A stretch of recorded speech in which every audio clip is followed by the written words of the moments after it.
Okay, y'all, so we got to talk about Never Ever METS because this was a whole stinking hot mess this episode. So go ahead and grab your snacks or maybe even grab your wine if you like Kiki because we got to get into it, y'all. I wanna be down. I wanna be down.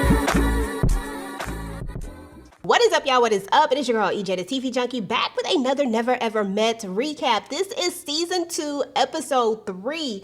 And y'all, this episode started right where the last one left off, where we pick up with Irvin and Alicia, who just had their little blow up. Alicia tries to talk. She tells him like she doesn't feel safe when he gets angry. And Irvin kind of responds like, if you feel unsafe, I'll remove myself. And I was like, okay, grown man energy. Okay, that's what's up. But honestly, at the end of the day, it feels like these two are strangers in person and that this relationship just isn't quite sticking the landing, if you know what I mean. Now, Alicia says that they need to communicate and this just might save them, but I don't know, boo-boo, but we gonna see.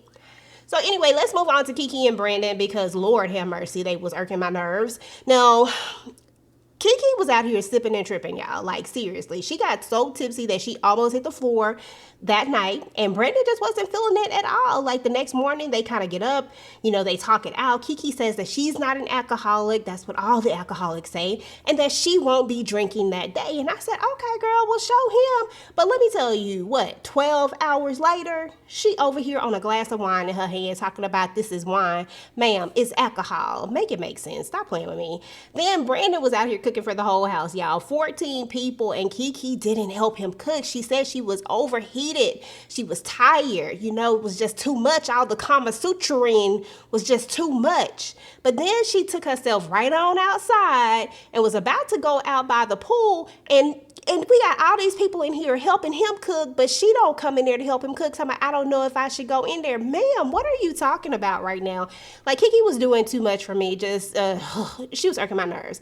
So anyway, there was no help with the food, no help with the dishes even afterwards, just nothing. Brandon had to watch every single one of them plays, y'all, by himself, and sis was talking about she felt abandoned. Girl, he felt overworked and underappreciated. Let us be real. Stop playing with me. Anyway, y'all, let's move on to Alexis and Chris. Because meanwhile, we have these two out here doing the whole apology thing. You know, she apologizes for being bossy and he apologized for walking out. You know, that was a cute moment or whatever, but Chris already said he not feeling how she moves. The no was written all over his face, like literally, if you know what I mean. Like, he not feeling it. So y'all, we got to talk about the Kama Sutra challenge because Lord have mercy, when I tell you that this was way more funny than any type of sensuality to it, I was just laughing because Alexis almost hit that ground and I was like, girl, you better hold yourself up. But Brittany and Ty, they ended up holding it down altogether. They won the massage. So, you know, it is what it is. So kudos to them. Now we got to move on and talking about this bro talk that we was out here having with Jared and Clay. Now, if you didn't think things could get messier than they already were, trust me, this conversation right here was interesting because Jared and Clay, of course, they're having this bro chat. Clay admits he has a whole baby he hasn't told Tatiana about, and then she overhears just enough to know he's hiding something. And then she asks him, he lies, talking about we were discussing the game. Bruh, you just exposed yourself, and Tatiana ain't here for the BS. And I love that for her because she was not trying to hear what he was saying. Like, she didn't get all crazy about it or anything like that, but she definitely took a mental note down and she is not feeling him and she know that there is something a little off. But dude, you just gonna have to tell the truth. You're gonna have to rip the band-aid off. You was not about to get any before you ripped this band-aid off, and I feel like that's what he trying to do. I'm just saying, these dudes, they doing the most, y'all. So anyway, y'all, let's talk a little bit more about this dinner. Because during the dinner, the group actually plays a little game. Would you stay with this person today, right? So we had 8 yeses, 2 undecided, and 4 no's. So guess who the no's were, y'all? Brandon, which we already knew that. Chris, that bossy comment had him out. Jared said he just wants to crack. Like, wow, bruh. And this is a new term for me because I didn't even know what that meant. But, you know, I understand now. And Irvin, he ain't been feeling Alicia either. Now, we cannot confirm if Irvin was the other no, but we pretty sure. We definitely gonna say that it was him.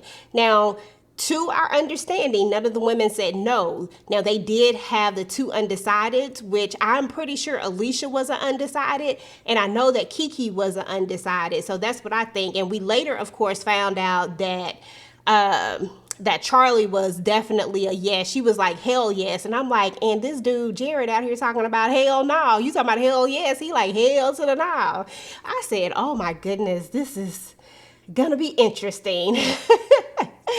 So anyway, y'all, let's talk about Kiki and her wine in that final scene, because just when I thought it couldn't get more awkward, Kiki is going to show up to the house sipping that wine. After saying she wasn't going to drink anymore today, she just, throwing back the wine, talking about, it's just wine. Bruh is like, you need to get some water. He was like, he not trying to have this conversation. I'm just like, girl, you need to get some water and some awareness, because what are we doing right now? And I did not feel sorry for Kiki at all. I'm sorry. I didn't have the energy to feel sorry for her after she let that man wash them dishes, because the way I would have been upset, you ain't even gonna come in here and wash these dishes. I don't give a damn about how upset you are with me right now because you was over there peeking and saw me right. No, I don't care about that. You didn't help me cook, but and you ain't even gonna help wash the dishes? No.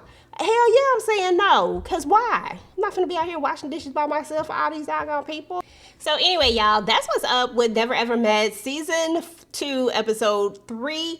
And y'all, this episode was pretty good. I really did love it. I felt like it was one of the better episodes. I mean, I was really in it. I was like, this is messy as hell. And if this is what we are getting right now, I can only imagine what it's going to be like later, especially after Jared, gets to crack, as he says, because we know that's exactly what's going to happen, because Charlie been wanting to give it up. So when that happens and when she really find out his real intentions, boy, this is going to be funny. And when Tatiana finds out about that doggone baby that Clay is hiding, y'all, it's about to get real messy. So go ahead and drop your thoughts in the comments. Let me know which couple is faking and which one might actually make it. Make sure to like, share, and subscribe, and I will talk to you guys later. Peace.